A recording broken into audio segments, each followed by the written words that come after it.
Hi, it's Linz here, and today I want to talk to you a little bit about batch cooking. Like I've told you before, I do most of my batch cooking on Sunday just because that's when I have a lot of time on my hands to prepare my healthy meals for the week. So one of my staples for the week are always beans.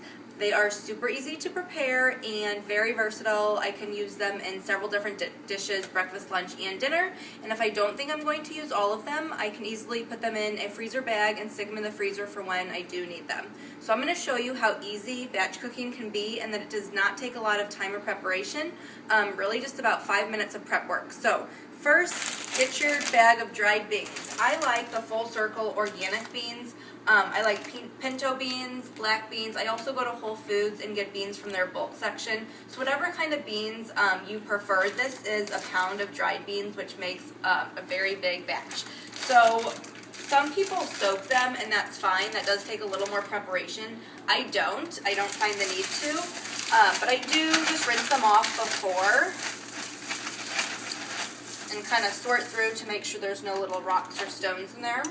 So I'm just going to kind of rinse them off, get any kind of debris off that might be on, make sure there are no hidden pebbles, which rarely there are. Okay, and then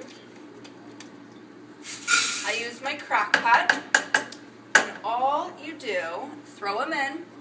I've already sliced an onion just to give them a little bit more flavor. So I use an onion. I don't always use an onion, but I do think it makes it a little bit better to eat them plain. It does give them just a tad more flavor. I also use a little bit of minced garlic. I don't buy fresh garlic, and I probably should, but just a little spoonful. Toss it in, and then fill up the crock pot with water. You want to make sure you're filling about 2 or 3 inches above the beans because they will absorb the water and expand. So I fill up the crock pot about halfway or so just to be safe.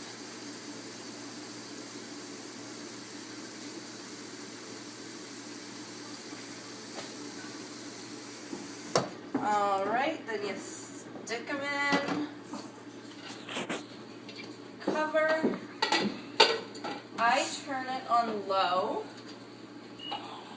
for about 3 hours. They won't be fully cooked in 3 hours. They'll still be a little bit hard, but that's because I usually put them in dishes and then we'll cook them a little bit more afterwards. And so if you do want them fully cooked, I'd recommend 3.5 hours. But for me, I do prefer 3 hours so I can allow for that extra cook time. And that's really all there is to it. Batch cooking is not difficult. It takes just a few more minutes of time, but it really sets you up for your healthy eating for the rest of the week. And that's all. Thanks.